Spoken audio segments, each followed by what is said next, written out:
Hello everyone, welcome back to UPSC with Shyam sir. Editorial analysis సిరీస్లోకి వెళ్దాం. కేర్ఫుల్గా follow అవ్వండి.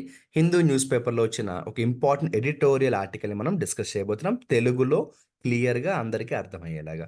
స్టార్ట్ చేసే ముందు మీ అందరికీ తెలిసిన విషయమే మళ్ళీ ఒకసారి చెప్తున్నాను తెలియని వాళ్ళ కోసం. ప్లే స్టోర్లోకి వెళ్ళండి, ఇంగ్లీష్ విత్ శ్యామ్ సార్ అనే మన యాప్ని ఇన్స్టాల్ చేసుకోండి. ఇంగ్లీష్ విత్ శ్యామ్ సార్ యాప్లో కాంపిటేటివ్ ఎగ్జామ్స్కి సంబంధించిన వేరియస్ కోర్సెస్ అనేవి కనిపిస్తాయి. ఇంగ్లీష్‌కి సంబంధించిన కంటెంట్ చాలా ఉంటుంది. దాంతోపాటు రీసెంట్‌గా మనం స్టార్ట్ చేసిన content current affairs. Current affairs కోర్స్‌లో ప్రతిరోజు కూడా కరెంట్ అఫైర్స్‌కి సంబంధించిన వీడియోస్ అన్నీ కూడా నేను రికార్డ్ చేస్తూ తెలుగులో క్లియర్‌గా ఎక్స్‌ప్లెయిన్ చేస్తూ రికార్డ్ చేయడం జరిగింది. ఇది కొత్త కోర్స్ అవ్వడం వల్ల మీకు 75% డిస్కౌంట్ కూడా ఉంది. అయితే ఆల్రెడీ మన ఓల్డ్ స్టూడెంట్స్ ఎవరైనా మన యాప్‌లో కాంబో కోర్స్ పర్చేస్ చేసినట్టయితే వాళ్ళు మళ్ళీ కరెంట్ అఫైర్స్ కోర్స్ పర్చేస్ చేయాల్సిన పని లేదు. వాళ్ళకి కరెంట్ అఫైర్స్ అనేది ఆటోమేటిక్‌గా యాడ్ అయిపోతుంది. అదేవిధంగా ఎవరైతే ఇంకా మన యూపీఎస్సీ విత్ శ్యామ్ సార్ అనే యూట్యూబ్ ఛానల్‌ని సబ్స్క్రైబ్ చేసుకోలేదో సబ్స్క్రైబ్ చేసుకోండి. జీకే, జీఎస్ పార్ట్‌కి సంబంధించిన కంటెంట్ అంతా మన UPSC with Shyam sir YouTube ఛానల్‌లో షేర్ చేస్తూ ఉంటాను. అదేవిధంగా ఇంగ్లీష్ విత్ శ్యామ్ సార్ అనే మన యూట్యూబ్ ఛానల్ కూడా ఉంది. దాన్ని కూడా ఫాలో అవుతూ ఉండండి. ఇంగ్లీష్‌కి సంబంధించిన కంటెంట్ అంతా అందులో మీకు కనిపిస్తుంది. Welcome back to UPSC with Shyam sir. Editorial analysis చూద్దాము. ఫెబ్ 12కి సంబంధించిన న్యూస్ పేపర్ అమ్మా ఇది. ఇందులో పేజ్ నెంబర్ 6లో సెకండ్ ఎడిటోరియల్ ఆర్టికల్ ఉంది. ఇది ఫినాన్స్ మినిస్టర్ నిర్మలా సీతారామన్ రీసెంట్గా పార్లమెంట్లో పాస్ చేసిన బడ్జెట్కి సంబంధించి అపోజిషన్ పార్టీ వాళ్ళ దగ్గర నుంచి వస్తున్న కొన్ని కమెంట్స్, కొన్ని రిమార్క్స్కి కౌంటర్ అటాక్ ఇస్తూ తాను ఏం చెప్పింది. ఓవరాల్గా చెప్పాలంటే government versus ruling party versus opposition party. ఏది రిగార్డింగ్ బడ్జెట్ దానికి సంబంధించిన ఆర్టికల్. కేర్ఫుల్గా ఫాలో అవ్వండి. ఈ ఆర్టికల్లో వొకాబులరీ కూడా ఎక్కువే ఉన్నాయి. సో వొకాబులరీ తెలియకుండా ఆర్టికల్ అర్థం కాదు. ఫస్ట్ హెడ్లైన్స్ చూస్తే కాంజూరింగ్ ఏ కెథార్సిస్ అన్నారు. కాంజూరింగ్ అంటే బ్రింగ్ అవుట్, బయటకు తీసుకురావడం. కెథార్సిస్ అంటే solution to A problem. So Conjuring A catharsis అంటే అర్థం ఏంటంటే ప్రాబ్లంకి సొల్యూషన్ని తీసుకురావడం అవసరం. ప్రాబ్లం ఏంటి, ఆ సొల్యూషన్ ఏంటి, అది తెలియాలంటే ఆర్టికల్ చదవాలి. The white paper on the economy is a political diversion. So రీసెంట్గా పార్లమెంట్లో ఏదైతే వైట్ పేపర్ కావాలని వాళ్ళు అడిగారో, వైట్ పేపర్ని పాస్ చేశారో, అదంతా కూడా అనవసరంగా పాలిటిక్స్కి సంబంధించిన విషయం తప్ప పెద్దగా ఉపయోగం లేదు అంటున్నారు. So white paper is a political diversion అన్నారు. అంటే ఆ వైట్ పేపర్ ఏదైతే ఉందో అది కేవలం మ్యాటర్ని, ఇష్యూస్ని డైవర్ట్ చేయడానికి తప్ప పెద్దగా ఉపయోగం లేదట. మ్యాటర్‌లోకి వెళ్దాం. నా రిక్వెస్ట్ ఏంటంటే, ఈ వీడియో ఫస్ట్ టైమ్ చూస్తున్న వారికి, నేను సెంటెన్స్ చదివి ఎక్స్‌ప్లెయిన్ చేసే ముందే మీరొకసారి వీడియో పాజ్ చేసుకొని సెంటెన్స్ చదవండి. Try whether you understood it or not, and then you compare your understanding with my explanation. That's how you can improve your comprehending skills. So here is the first sentence. Pause the video and try to understand. The finance ministry in a white paper on the economy placed in parliament has accused the Manmohan Singh led UPA of 2004-14 of botching the economy. ఏం లేదమ్మా, first of all మీకు బాచింగ్ అంటే ఏంటో తెలియాలి. బాచింగ్ అంటే ఏదైనా ఒక పనిని చాలా అశ్రద్ధగా హ్యాండిల్ చేయడం. సో బాచింగ్ అంటే ట్రీట్ సంథింగ్ వెరీ కేర్లెస్లీ. బాచింగ్ అంటే ట్రీట్ సంథింగ్ వెరీ కేర్లెస్లీ. ఇప్పుడు ఏమన్నాడంటే, రీసెంట్గా ఫినాన్స్ మినిస్టర్ మన సీతారామన్ ఏం చెప్పింది తెలుసా? మన్మోహన్ సింగ్ టైంలో ఏదైతే మనకి కాంగ్రెస్ గవర్నమెంట్ ఉందో 4-14, ఆ టైంలో అసలు ఏం చేశారంట, ఎకానమీని ఇష్టం వచ్చినట్టు హ్యాండిల్ చేశారట. అంటే అశ్రద్ధగా హ్యాండిల్ చేశారట. ఎక్కడ కూడా కేర్‌ఫుల్‌గా దాన్ని హ్యాండిల్ చేయలేదు అని డైరెక్ట్‌గా సీతారామన్ కాంగ్రెస్ గవర్నమెంట్‌ని, మన్మోహన్ సింగ్‌ని ఓ మాట అనేసింది. ఓకేనా? సెకండ్ సెంటెన్స్ చూడండి. The ministry has sought credit for the ministry has sought credit for the NDA government's repair and reform job since 2014 for lifting India to the world's fifth largest economy from one of the fragile 5-10 years ago. ఏం లేదమ్మా, 10 years back India పరిస్థితి ఎలా ఉండేదంట? Fragile 5లో ఉండేదట. అంటే వరల్డ్‌లోనే చాలా బలహీనమైన దేశాల్లో India ఒకటి ఉండేదంట టాప్ 5లో. సో ఒకప్పుడు 10 ఇయర్స్ బ్యాక్ చాలా బలహీనంగా ఉండే మన ఎకానమీ, ఫ్రెజైల్‌గా ఉండే మన ఎకానమీ ఈరోజు ఎలా అయిపోయిందంట? ఈరోజు ఎలా అయిపోయిందంట? World's largest fifth economy. ప్రపంచంలోనే ఫిఫ్త్ లార్జెస్ట్ ఎకానమీ పొజిషన్‌లోకి వచ్చేసిందంట. అలా రావడానికి గల కారణం ఏంటి? నరేంద్ర మోడీ అంట. కాబట్టి దీన్నేమంటోంది సీతారామను? అందరూ కూడా నరేంద్ర మోడీ చేసిన ఈ రిఫార్మ్స్‌ని, అంటే రిపేర్‌ని, అంతకుముందు మన్మోహన్ సింగ్, కాంగ్రెస్ గవర్నమెంట్ పాడు చేశారంట కదా! అలా వాళ్ళు పాడు చేసిన దాన్ని నరేంద్ర మోడీ బాగా రిపేర్ చేశారంట. కాబట్టి నరేంద్ర మోడీకి అందరూ కూడా క్రెడిట్ ఇవ్వాలి. అందరూ కూడా నరేంద్ర మోడీ వర్క్‌ని గౌరవించాలని చెప్పింది.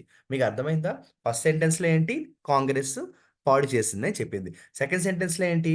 ఆ పాడు చేసిన ఇండియాని కాంగ్రెస్ పాడు చేసిన ఎకానమీని మళ్ళీ మన మోడీ గవర్నమెంట్ రిపేర్ చేసింది. కాబట్టి అందరూ గుర్తుపెట్టుకోండి అని చెప్పింది. సో, ఫస్ట్ సెంటెన్స్‌లో కాంగ్రెస్‌కి మొట్టికాయలు వేసి, సెకండ్ సెంటెన్స్‌లో బీజేపీకి క్లాప్స్ కొట్టింది. అంతే. ఏమైనా ఉందా? ఎంత సింపుల్ కదా! థర్డ్ సెంటెన్స్ కొంచెం పెద్ద సెంటెన్సే. వీడియో పాజ్ చేసుకొని ట్రై చేయొచ్చు కదా! It listed 15 high-profile UPA scams, including coal, 2G spectrum, the Commonwealth Games, and even a 44 crore misappropriation case in the Jammu and Kashmir Cricket Board. ఇక్కడ దాకే ఉందా? సరే. ఏం లేదు వీడు ఏమంటున్నాడంటే, మరి కాంగ్రెస్ గవర్నమెంట్ పాడు చేశారు అని చెప్పారు కదా! అలా చెప్తే ఎవరు నమ్ముతారు? నమ్మరు. ఎవిడెన్స్ కావాలి. ప్రూఫ్ కావాలి. కాబట్టి తను ఏం చేసింది సీతారామను? కొన్ని ప్రూఫ్స్ చెప్పింది. 15 దారుణమైన స్కామ్స్ ఉన్నాయంట కాంగ్రెస్ గవర్నమెంట్‌లో. Coal scam, 2G spectrum, commonwealth గేమ్స్‌కి సంబంధించిన దారుణమైన స్కామ్స్. అలాగే జమ్మూ అండ్ కాశ్మీర్ క్రికెట్ బోర్డ్‌లో ఏకంగా 44 క్రోర్స్ అటు ఇటు అయిందంట. సో, ఇంత దారుణమైన 15 ఇలాంటి 15 స్కామ్స్ గురించి సీతారామన్ చెప్పిందంట. కాంగ్రెస్ గవర్నమెంట్ పాడు చేస్తుంది అని చెప్పడానికి. Hours before this the Congress released a black paper on 10 years of era of injustice. Sitharaman ఇదంతా చెప్పే కొంచెం సేపు ముందు కాంగ్రెస్ నుంచి కొంతమంది ఏం చేశారంటే ఒక బ్లాక్ పేపర్‌ని రిలీజ్ చేశారంట. ఏంటి అంటే నరేంద్ర మోడీ లాస్ట్ 10 ఇయర్స్‌లో దేశాన్ని ఎలా నాశనం చేశారని. ఎరా ఆఫ్ ఇంజస్టిస్ అంటే దేశాన్ని నాశనం చేయడం కాకుండా ఇంజస్టిస్ ఎక్కడ కూడా ఈక్వాలిటీ ఆఫ్ లాని నరేంద్ర మోడీ ఫాలో అవ్వలేదట. 10 years of anyay Congress government సంబంధించిన వాళ్ళేమో బీజేపీ మోసం చేసిందంటున్నారు. బీజేపీ వాళ్ళేమో కాంగ్రెస్ గవర్నమెంట్ మోసం చేసిందంటున్నారు. సదా మామూలే గదా! నెక్స్ట్ సెంటెన్స్ చూసేద్దామా? ఒకసారి ట్రై చేసేయండి. ఓ పనైపోతుంది. వీడియో పాజ్ చేసుకొని. ఇది కొంచెం పెద్ద సెంటెన్స్‌లా ఉందిరోయ్! It highlights this government's economic blunders. It అంటే ఏంటి ఇక్కడ? కాంగ్రెస్ గవర్నమెంట్ ఇచ్చిన బ్లాక్ పేపర్ అన్నమాట. సో, కాంగ్రెస్ వాళ్ళు చెప్పిన ప్రకారం ఏంటంటే మన బీజేపీ గవర్నమెంట్ చాలా విషయాల్లో ఎకనామిక్ మిస్టేక్స్ చేసిందంట. మిస్టేక్స్ కూడా కాదు. ఏకంగా బ్లండర్స్ అంట. ఏంట్రా అంటే demonetisation. Something the white paper is silent on. Demonetisation గురించి మన బీజేపీయే మాట్లాడట్లేదట. అలాగే ఫ్లాడ్ జీఎస్టీ రిజైమ్. జీఎస్టీ రిజైమ్‌లో చాలా మిస్టేక్స్ ఉన్నాయంట. ఇక అన్‌ఎంప్లాయ్‌మెంట్ ఇండియాలో చాలా ఉంది కదా! దానికి తోడు స్టాగ్నెంట్ వేజ్ గ్రోత్. సాలరీస్ పెరగట్లేదట. ఫార్మర్స్ ఆత్మహత్యలు ఏమి ఆగట్లేదట. High inflation. ఓ పక్కనేమో మనకేంటంటే క్రూడ్ ఆయిల్ ప్రైసెస్ తగ్గినా కూడా ఇండియాలో ఇన్‌ఫ్లేషన్ తగ్గట్లేదట. ఇవన్నీ కూడా ఏంటంటే బీజేపీ గవర్నమెంట్ యొక్క ఫెయిల్యూర్స్ అని కాంగ్రెస్ గవర్నమెంట్ చెప్పింది. మీకు గుర్తుందా? అంతకు ముందు సెంటెన్స్‌లో ఏమనుకున్నాము? కాంగ్రెస్ గవర్నమెంట్ చేసిన 15 స్కామ్స్ గురించి బీజేపీ చెప్పింది. ఇప్పుడేంటి? బీజేపీ గవర్నమెంట్‌లో ఎంత దారుణమైన ఫెయిల్యూర్స్ ఉన్నాయో గవర్నమెంట్ తరపున, పాలిసీస్ తరపున అవి కాంగ్రెస్ గవర్నమెంట్ చెప్పింది. ఇంకో మాట కూడా చెప్పిందిరోయ్! యూపీఏ టైమ్‌లో అంటే కాంగ్రెస్ టైమ్‌లో క్రూడ్ ఆయిల్ ప్రైసెస్ చాలా తక్కువున్నాయంట. కానీ బీజేపీ టైమ్‌లో ఎక్కువే ఉన్నాయని చెప్తున్నారు. ఒకళ్ళనొకళ్ళు తిట్టుకుంటున్నారురా అంతకంటే ఏంలా. ఈ సెంటెన్స్ చాలా పెద్ద సెంటెన్స్ ఉందేంటి? ఒకసారి చూసేద్దామా? మీరు కూడా ట్రై చేయండి వీడియో పాజ్ చేసుకొని. ఏమన్నాడంటే Sitharaman questioned the UPA's extra constitutional governance system and Singh's failure to undertake reforms that still were pending after 1991 liberalisation rush and set this government delivered on those reforms. మళ్ళీ ఇప్పుడు మీకు అర్థమైందా? వాళ్ళో మాట అంటున్నారు, మనమో మాట అంటున్నారు. ఇక్కడ మనం అంటే మనం కాదు బీజేపీ. అంటే ఈ ఆర్టికల్ ఎక్కువ బడ్జెట్ కోసం కాబట్టి బీజేపీ సెంట్రిక్ ఆర్టికల్ కాబట్టి అలా చెప్పాను. కాంగ్రెస్ ఒక మాట అంటే బీజేపీ ఇంకో మాట అంటోంది. అంతకంటే ఏంలా. సో ఇప్పుడు కాంగ్రెస్ గవర్నమెంట్ బ్లాక్ పేపర్ ఇచ్చి దారుణమైన ఫెయిల్యూర్స్ ఏంటో చెప్పాను కదా! బీజేపీకి సంబంధించి.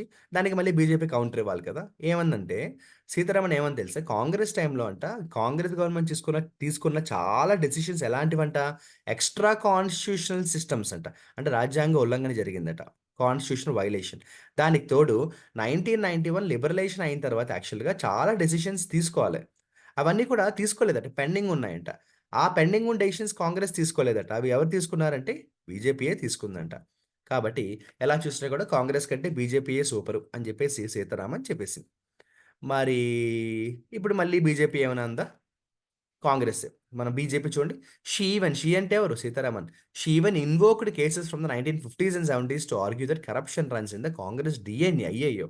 ఏకంగా తను ఇప్పటిదాకా మన్మోహన్ సింగ్ టైమ్‌లోనే తిట్టింది కదా! Flash back ఎళ్ళిపోయింది. 1915 అంటే దాదాపు నెహ్రూ టైమ్ నుంచి తీసుకుంటే 50స్, 70స్ దాకా కాంగ్రెస్ కదా ఇండియాలో రూలింగు. ఆ టైంలో ఎన్నో కరప్షన్ కేసెస్ కాంగ్రెస్‌లోనే నడిచాయంట. కాబట్టి కాంగ్రెస్ డీఎన్ఏలోనే కరప్షన్ ఉంది అని పెద్ద మాటే చెప్పేసింది. ఎంత పెద్ద మాట చెప్పింది. సో, ఫస్ట్ పారాగ్రాఫ్ అంతా ఏంటో చెప్పనా? "నువ్వు వెధవ, ఏం గాదు నువ్వే వెధవ. నువ్వు వెధవ, కాదు నువ్వే వెధవ." ఈ టైప్‌లో ఎళ్ళిందిరా ఫస్ట్ పారాగ్రాఫ్ అంతా. అంటే నేను మీకు సరదాగా చెప్తున్నాను. ఎందుకో తెలుసా? ఆ ఎడిటోరియల్ ఆర్టికల్స్ ఎంజాయ్ చేస్తూ చదవాలబ్బా. స్ట్రెస్ తీసుకుంటూ గాదు. అవునంటారా? కాదంటారా? ఇక సెకండ్ పారాగ్రాఫ్‌లోకొచ్చేద్దామా? ఇక్కడ మొదలైన సెంటెన్స్ దాదాపు 'దిల్‌సుఖ్ నగర్‌లో' మొదలైన సెంటెన్సు 'మూసారాంబాగు', 'న్యూ మార్కెట్టు' అలాగా దాదాపు మనకి ఇక్కడి దాకా వచ్చేసిందిరా. పెద్ద సెంటెన్సే. ఓసారి ట్రై చేస్తే పోలే. వీడియో పాజ్ చేసుకొని ట్రై చేయండి.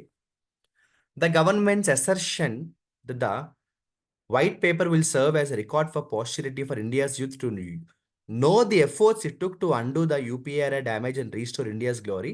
Believes its anxiety that the young may not be adequately convinced about recent years' outcomes. Super sentence రా. పోలే అద్దిరిపోలే. ఒక్కసారి ఒరేయ్ నాన్న ఈ సెంటెన్స్ మీరు వీడియో పాజ్ చేసుకొని అర్థమైందో లేదో ట్రై చేయండి రా. నిజంగా ట్రై చేయండి. 2, 3 టైమ్స్ అయినా వీడియో పాజ్ చేసుకొని 2, 3 టైమ్స్ అయినా చదవండి. ఎందుకు అర్థం కాదో చూద్దాం. ఏమన్నాడో తెలుసా? వీడేమన్నాడో తెలుసా?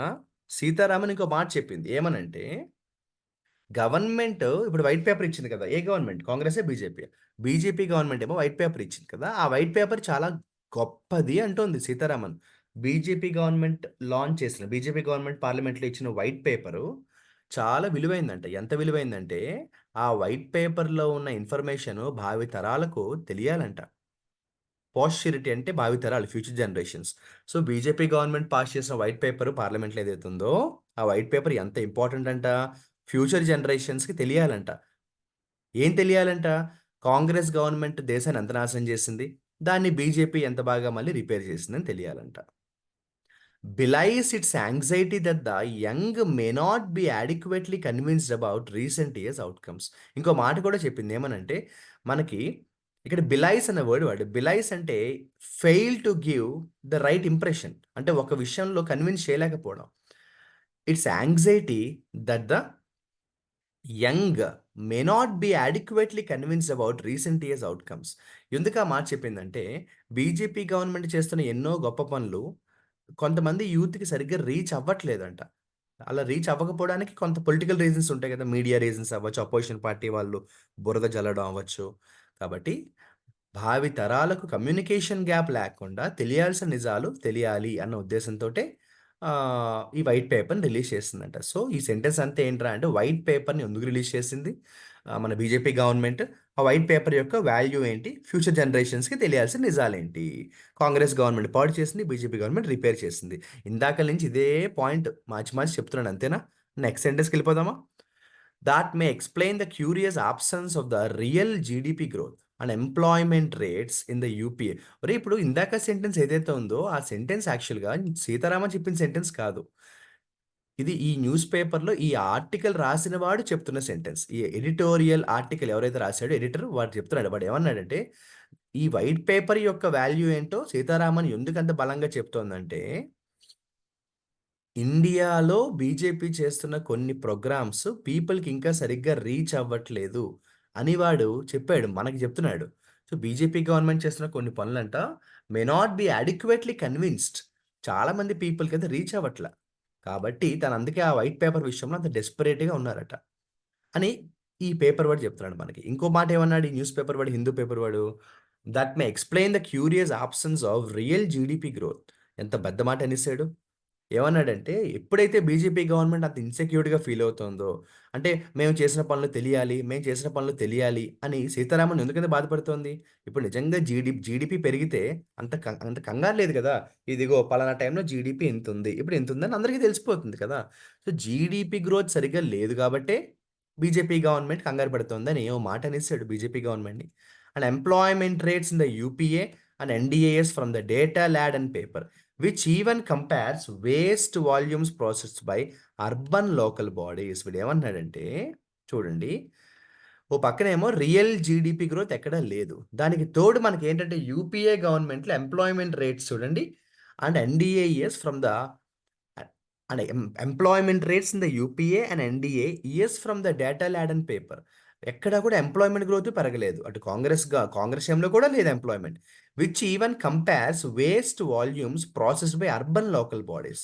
ఒక పక్కన అర్బన్ లోకల్ బాడీస్ విషయంలో ఎన్నో రాంగ్ స్టెప్స్ వేసింది గవర్నమెంట్. సో, ఎలా చూసినా కూడా మిస్టేక్స్ అనేవి చాలానే ఉన్నాయట. The paper argues that the UPA failed to deliver GST and use Aadhaar effectively, but the NDA embraced and delivered on both. మీకు అర్థమైంది ఇక్కడ యూపీ అంటే కాంగ్రెస్ అమ్మ, ఎన్డీఏ అంటే వీళ్ళు మన బీజేపీ అనుకోండి పోను, ఓకేనా? సో యూపీఐ గవర్నమెంట్ దారుణంగా ఫెయిల్ అయిపోయింది. ఆధార్ విషయంలో కూడా ఫెయిల్ అయిపోయింది, జిఎస్టీలో కూడా ఫెయిల్ అయిపోయింది. కానీ ఈ రెండు విషయాల్లో ఎన్డీఏ గవర్నమెంట్ మాత్రం సూపర్గా పెర్ఫామ్ చేసింది అంటున్నాడు. నెక్స్ట్ ఏమన్నాడు? That a few BJP states, కొన్ని బీజేపీ స్టేట్స్ ఏవైతే ఉన్నాయో గుజరాత్ లాంటివి, had reservations about GST and Aadhaar at the time is a lost nuance. అంటే కొన్ని స్టేట్స్లో, అంటే few BJP states like Gujarat had reservations about GST. ఈ జిఎస్టీ లాంటి కొన్ని విషయాల్లో కొన్ని స్టేట్ గవర్నమెంట్స్ ఆల్రెడీ పర్ఫెక్ట్ ప్లానింగ్తో ఉన్నాయి, వెల్ ప్రిపేర్డ్గా ఉన్నాయి.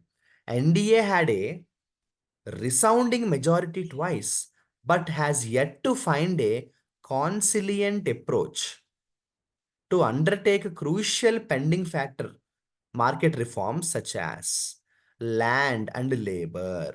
ఏమంటాడంటే జాగ్రత్తగా వినండి, ఏదైతే మన బీజేపీ గవర్నమెంట్ ఉందో, బీజేపీ గవర్నమెంట్ అద్భుతమైన మెజారిటీతో గెలిచింది. కానీ ఇన్ని ప్లస్లు ఉన్నా కూడా మన బీజేపీ గవర్నమెంట్లో ఒక మైనస్ ఉంది. ఇప్పటికీ కూడా తన అప్రోచ్లో కొన్ని మిస్టేక్స్ ఉన్నాయంట. కాన్సిలియంట్ అప్రోచ్ తీసుకోవట్లేదు తను, అంటే కాంప్రహెన్సివ్గా అడుగులు వేయట్లేదట. ముఖ్యంగా కొన్ని పెండింగ్ ఇష్యూస్ ఉన్నాయంట. ఎటువంటి పెండింగ్ ఇష్యూస్ అంటే land, labour, land laws, labour laws లాంటి లాస్ విషయంలో చాలా పెండింగ్ ఇష్యూస్ ఉన్నాయి. ఇటువంటి పెండింగ్ ఇష్యూస్లో బీజేపీ గవర్నమెంట్ కూడా ఫెయిల్ అవుతోందని చెప్తున్నాడు ఈ ఆర్టికల్ రాసిన వాడు. అర్థమైందా? ఆ ముందు సెంటెన్స్లో ఏమన్నాడు? బీజేపీ గవర్నమెంట్ కాంగ్రెస్ గవర్నమెంట్ని బ్లేమ్ చేసింది. కోర్స్ సక్సెస్ఫుల్గానే కాంగ్రెస్తో కంపేర్ చేస్తే బీజేపీ ఈ ఆధార్ కార్డు విషయంలో, జిఎస్టీ విషయంలో చాలానే సక్సెస్ అయింది. కోర్స్ కొన్ని స్టేట్స్లో ఇంకా ఇది అంత వాల్యూగా లేకపోవచ్చు, కానీ సక్సెస్ అయితే అయింది. కానీ బీజేపీ గవర్నమెంట్ ఎక్కడ ఫెయిల్ అవుతుంది బాగా అంటే ఈ కొన్ని లాస్ ఏవైతే ఉన్నాయో, ల్యాండ్ లాస్, లేబర్ లాస్ లాంటి విషయంలో మాత్రం బీజేపీ గవర్నమెంట్ ఇంకా చేయాల్సింది చాలానే ఉంది అంటున్నాడనమాట. దానితోడు ఇంకో మాట కూడా అన్నాడు. ఏమన్నాడు చెప్పండి? It had to back track on farm sectors. మీకు గుర్తుందా? అప్పట్లో మోడీ ఫార్మ్ లాస్ని అమెండ్ చేశారు. Modi amended 3 farm laws. ఆ 3 ఫార్మ్ లాస్ని మళ్ళీ వెనక్కి తీసుకోవాల్సి వచ్చింది కదా! అలా ఒక అడుగు వెనకడుగు వేయాల్సి వచ్చింది అంటున్నాడు ఫార్మ్ లాస్లో. ద యూపీఏ అంటే Congress was a rainbow coalition that navigated tricky terrain such as telecom and insurance, FDI liberalization and the India-US civil nuclear deal. So ఏమంటే కాంగ్రెస్ టైంలో మనకి ఏంటంటే కొన్ని రెయిన్బో కోయిలేషన్స్ జరిగాయి. అంటే చాలా పొలిటికల్ పార్టీస్ కలిసి పనిచేసాయట. టెలికాం సెక్టార్ కోసం కానీ, అదేవిధంగా మనం కానీ తీసుకుంటే ఇక్కడ ఇన్సూరెన్స్‌లో గానీ, అదేవిధంగా ఎఫ్‌డిఐలో గానీ, అలాగే సివిల్ న్యూక్లియర్ డీల్‌లో గానీ, ఇలా చాలా విషయాల్లో కాంగ్రెస్ గవర్నమెంట్ కొన్ని మంచి స్టెప్సే తీసుకుందట. అయితే India's reform journey has been marked by successive governments building on past efforts rather than reversing course. వీడు ఏమంటున్నాడంటే ఇండియాలో ఇప్పటిదాకా చాలా డికేడ్స్ నుంచి చూస్తే గ్రోత్ అనేది ఎలా ఉందంటే, రిఫార్మ్స్ ఎలా జరిగాయంటే, ఒక గవర్నమెంట్ కొన్ని చేస్తే ఇంకో గవర్నమెంట్ ఇంకొన్ని చేస్తుంది. Rather than reversing course. ఇండియాలో ఇప్పటిదాకా రివర్సింగ్ కోర్స్ అంత లేదు. And in hindsight many opportunities may be considered missing or bungled. ఈ ప్రాసెస్లో ఏమవుతుందంటే కొన్ని ఆపర్చునిటీస్ చేతులారా కళ్ళారా మనం వదులుకుంటున్నామట. అంటే వీడు ఒక సలహా ఇస్తున్నాడు. ఏమంటున్నాడంటే బీజేపీ గవర్నమెంట్లో కొన్ని చేసింది, అంతకుముందు కాంగ్రెస్ గవర్నమెంట్లో ఇంకొన్ని చేసింది. కానీ ఏ గవర్నమెంట్ కూడా రివర్సింగ్ అప్రోచ్ ఫాలో అవ్వకపోవడం వల్ల కళ్ళ ముందున్న ఆపర్చునిటీస్ కొన్ని మనం చేతులలో వదిలేసుకుంటున్నామట. The paper seems to be an attempt to voters. The paper seems to be an attempt to tempt voters. Paper అంటే ఏ పేపర్? ఇక్కడ బీజేపీ పెట్టిన వైట్ పేపర్. ఇది ఏంటంటే ఓటర్స్ ఎక్స్పెక్టేషన్స్ని to temper. The paper seems to be an attempt to temper voters high expectations from a government with a majority mandate. ఈ white paper కూడా దేనికంటే పీపుల్ ఎక్స్పెక్టేషన్స్ని ఇంకా రెచ్చగొట్టడానికి అనమాట. అంటే మేము చాలా చేసాం, మేము చాలా చేసాం, మేము చాలా చేసామని డప్పు కొట్టుకోవడానికంట BJP government. But pointed finger leads to 3 pointing right back. కానీ మనం ఒక వేలు చూపిస్తే 4 వేలు వెనక్కి చూపిస్తాయి కదా! It is no surprise that the white bigot black. ఇక్కడ వైట్ బిగాట్ బ్లాక్ అని ఎందుకన్నాడంటే వైట్ పేపరు, బ్లాక్ పేపర్ గురించి మాట్లాడుతున్నాడు వాడనమాట. సో ఈ మాట ఎందుకన్నాడు తెలియాలంటే నేను మీకు ఓవరాల్‌గా పారాగ్రాఫ్‌ని క్లుప్తంగా చెప్తాను. జాగ్రత్తగా వినండి. అక్కడితో వీడియో ఎండ్ చేద్దాం. ఫస్ట్ పారాగ్రాఫ్ అంతా కూడా ఏంటంటే ఒకళ్ళనొకళ్ళు తిట్టుకున్నారు. Congress versus BJP. BJP versus Congress. Second పారాకి వచ్చేటప్పటికి ఏంటి, ఈ ఆర్టికల్ రాసిన వాడు ఒపీనియన్ చెప్పాడు మనకి. ఏమన్నాడంటే, కాంగ్రెస్ గవర్నమెంట్‌తో కంపేర్ చేస్తే బీజేపీ గవర్నమెంట్ కొన్ని విషయాల్లో బానే ఉంది. కానీ బీజేపీ గవర్నమెంట్‌లో కూడా కొన్ని ఫెయిల్యూర్స్ ఉన్నాయని, ఆ ఫెయిల్యూర్స్ ఏంటో చెప్పాడు. దానికి తోడు ఇంకో మాట ఏమన్నాడు, బీజేపీ గవర్నమెంట్ ఏం చేస్తుందంటే నిజంగా జీడీపీ మీద ఫోకస్ పెట్టకుండా ఎంతసేపు కూడా వేరే వేరే వాటి మీద ఫోకస్ చేస్తుంది. నిజంగా జీడీపీ గ్రోతే బావుంటే ఈ వైట్ పేపర్ అవసరం లేదు కదా! అని ఇండైరెక్ట్‌గా సెటైర్ వేసాడు. దానికి తోడు నరేంద్ర మోడీ టైంలో ఫార్మ్ లాస్ వెనక్కి తీసుకోవడం లాంటివి ఎగ్జాంపుల్ చెప్పాడు. ల్యాండ్ లాస్, లేబర్ లాస్‌లో ఫెయిల్ అయింది బీజేపీ అన్నాడు. కాంగ్రెస్ గవర్నమెంట్ కొన్ని చేసింది. బీజేపీ గవర్నమెంట్ కొన్ని చేసింది. కానీ చేస్తున్న మిస్టేక్ ఏంటంటే ఇప్పటికి కూడా బీజేపీ గవర్నమెంట్ కళ్ళ ముందున్న కొన్ని ఆపర్చునిటీస్‌ని చేతులారా మిస్ చేసుకుంటోంది అన్నాడు. అందుకే ఏమన్నాడంటే ఇక్కడ బిగాట్ అనే వర్డ్ వాడాడు. బిగాట్ అంటే బిగెట్‌కి పాస్ట్ టెన్స్. బిగెట్ అంటే క్రియేట్ అనమాట.